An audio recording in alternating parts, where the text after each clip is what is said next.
Hello mindful foodies, Inga from Health Origins here. So today I'm going to be making a delicious and easy carrot soup in my Instant Pot. So let's begin. I've heated my pot on saute mode until it says hot. So now I'm going to start with my aromatics. So I've got one medium onion that I've chopped small.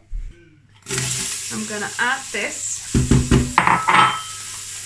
I've also got one red pepper that I've chopped, and I'm gonna saute these for about 2-3 minutes first before adding my ginger.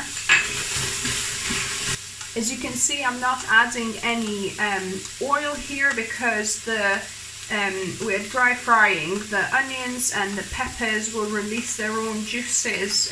So you definitely don't need any oil here. And because it's heated properly before adding these, make sure it says hot on the front of your Instant Pot, because then it's not sticking, as you can see. If you don't heat it enough, then it might stick as soon as you add them. But if it starts sticking, you can always put, a tablespoon or two of water or stock. So while this is frying, I'm going to prepare my stock. So here I've got 4 cups of boiling water I've just boiled, and I'm going to make my own stock. You could, use a store-bought vegetable stock for this, but I like making my own from the homemade chicken seasoning, which I'm going to link above and below. So I'm going to add a tablespoon of that, and then I'm going to add a tablespoon of miso paste here. So a tablespoon for that umami and salty taste, and going to mix it well until the miso paste is dissolved properly. Also, make sure keep an eye on your Instant Pot, because it really gets a tendency to burn as soon as you leave it unattended. 1 minute could be like really nice and non-sticky, and then the next minute you come, it's already burnt at the bottom. And as you can see, it's starting to stick a little bit. So I'm gonna just put a couple of tablespoons of the stock here to just help deglaze it a little bit. Yeah, so that's released it, as you can see, and I'm gonna keep on frying these for another couple of minutes. And then to complete our homemade stock, I'm gonna add 1 teaspoon of Dijon mustard here, or you could use, if you've got yeast extract Marmite as well, that would work. So now it's been about 3-4 minutes. I'm ready to add a little bit of ginger that I've chopped up. So it's probably like, an inch or 2.5 centimeters of ginger that I've chopped small. And I'm gonna, fry with that for another couple of minutes. So you don't want your onions to be too brown here. We want them kind of more translucent. And I've got here coconut milk, so I'm going to add 4 tablespoons of it. Good 4 tablespoons here, just a little bit of creaminess. Gonna mix that through. And for the last minute with the cream in, I'm gonna add my garlic, so 3 cloves of garlic that I minced.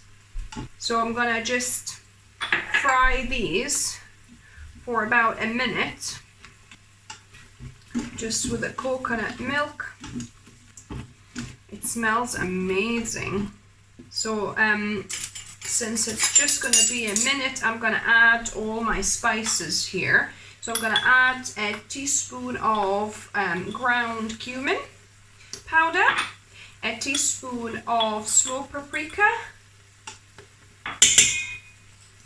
Then I've got a teaspoon of gochugaru pepper flakes, or you could add a little bit of cayenne pepper instead if you haven't got that, just for a little bit of spiciness. I've got about 1/4 of a teaspoon or up to 1/2 a teaspoon, black pepper you could add. We don't like it too much. I've got 1 one laurel or bay leaf here. So adding that, and I'm gonna add a tablespoon of caraway seeds. I think that works really well with carrots. So a tablespoon of caraway seeds. So that's it, about a minute now. Gone with the coconut milk and the garlic. So I'm gonna just add my stock. A liter of kind of chicken seasoning stock, if you like. Mix it through. Then I'm gonna add the star of the show, my carrots. So this is 4 large carrots that I've chopped, and 3 small or 2 medium potatoes. And then just additional thing, I had some kohlrabi leaves, so I'm just adding those as well, but this is obviously optional. You don't need to add that. I just want to use them up, not to waste. So I'm going to just mix that through. So this is now good to put a lid on. So make sure you've got your valve on to sealing position. 10 minutes on high pressure, and then I'm going to let it naturally release, and then we're going to have to blend this. The soup has finished and it has naturally depressurized as well. So let's have a look. It smells great. One important thing you want to do before we blend this is to fish out the bay leaf.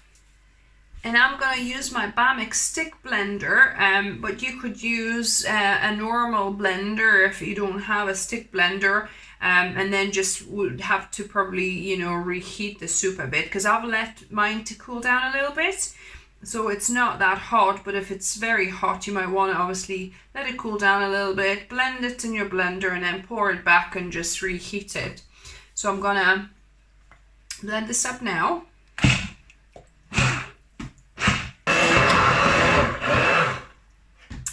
Yeah, look at this, nice and creamy.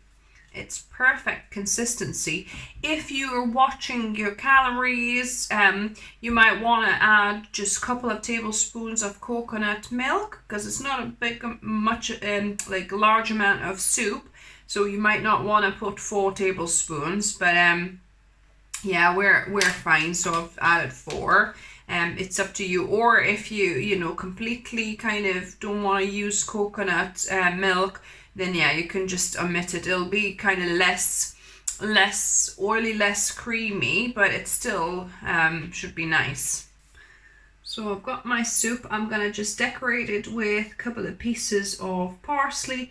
You could also have a little bit of either soy yogurt or a little bit more coconut cream.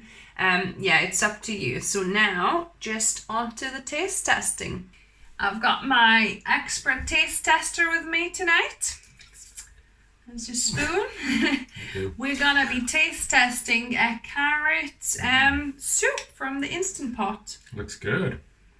So I hope it's still warm enough.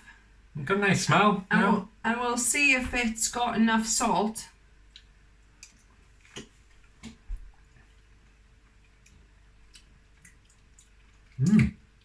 I think it needs a little bit, doesn't it? A pinch of salt, but it's got plenty of flavour.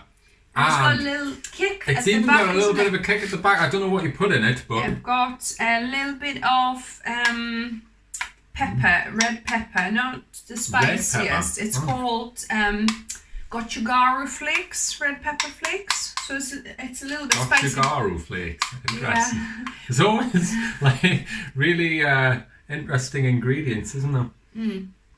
Yeah, it does benefit with a little bit of salt. In fact, I could probably put a little bit more. But yeah, guys, because obviously for the stock, I've only used 1 tablespoon of miso paste.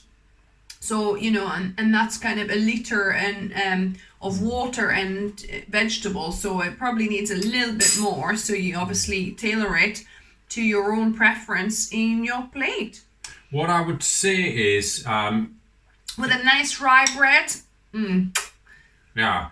If you're not one that likes that kind of spiciness at the back, I mean, it's not a lot, but the more you have of it, it'll obviously build up. So maybe put a little bit less of the pepper in. Less, yeah. But you know, as it is, it's lovely. Yeah. So guys, if you like the video, give us thumbs up. If you're new to the channel, welcome and subscribe for more videos on Wednesdays and Sundays. And as always, remember, food is fuel. So be mindful of what you put in the body. Until next food adventures. Bye, guys.